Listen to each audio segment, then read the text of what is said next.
నమస్తే, welcome to meta news. ముందుగా ఈ వీడియోని లైక్ చేయండి, షేర్ చేయండి. మరిన్ని ఇంట్రెస్టింగ్ పొలిటికల్ అప్డేట్స్ కోసం మెటా న్యూస్ని సబ్స్క్రైబ్ చేయండి. ఇక మ్యాటర్లోకి వస్తే, తెలంగాణలో కాంగ్రెస్లు గేట్లు ఎత్తడంతో బీఆర్ఎస్ నేతలంతా కారు దిగి వెళ్ళిపోతున్నారు. కాంగ్రెస్కు కౌంటర్గా బీజేపీ కూడా గేట్లు ఓపెన్ చేస్తుంది. మాజీ మంత్రి బీఆర్ఎస్ ఎమ్మెల్యే తలసాని శ్రీనివాస్ యాదవ్ బీజేపీలో చేరనున్నారనే ప్రచారం జరుగుతుంది. తలసానితో కేంద్ర మంత్రి కిషన్ రెడ్డి చర్చలు జరిపినట్టు తెలిసింది.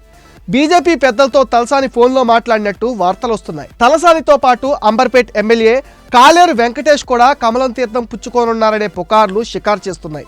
పార్లమెంట్ ఎన్నికల్లో పోటీ చేసేందుకు అభ్యర్థులు కరువైన వేళ బీఆర్ఎస్ నుంచి కొందరిని లాక్కుని బీజేపీ టికెట్లు ఇచ్చింది. అయితే కాంగ్రెస్లోకి వెల్లువలా బీఆర్ఎస్ నేతలు చేరుతుండడంతో బీజేపీ వెనకబడిపోతుంది.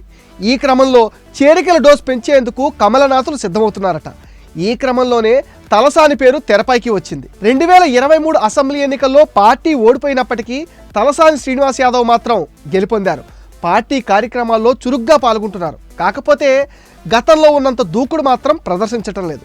సికింద్రాబాద్లో బీజేపీ ఎంపీ అభ్యర్థిగా పోటీ చేస్తున్న కిషన్ రెడ్డి మరోసారి గెలవాలంటే బలమైన నేతల చేరికలు తప్పనిసరి అని భావిస్తున్నారట.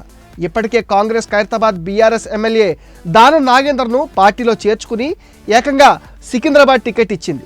బీఆర్ఎస్ నుంచి పద్మారావు గౌడ్ పోటీ చేస్తున్నారు.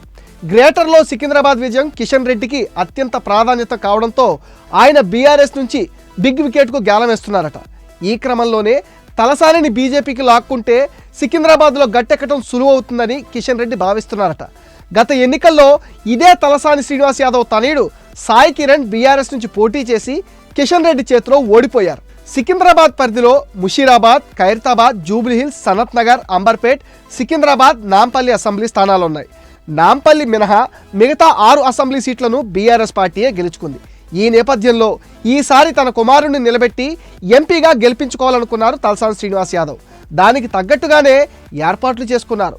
కేసీఆర్ పుట్టినరోజును ఘనంగా నిర్వహించారు. కానీ తర్వాత క్రమంగా పరిస్థితి అర్థం కావడంతో ఎన్నికల రేసు నుంచి తప్పుకున్నారు. హైకమాండ్ తలసానినే పోటీ చేయమని ఒత్తిడి చేసినా ఆయన అంగీకరించలేదు. చివరికి పద్మారావును అభ్యర్థిగా ఖరారు చేయాల్సి వచ్చింది.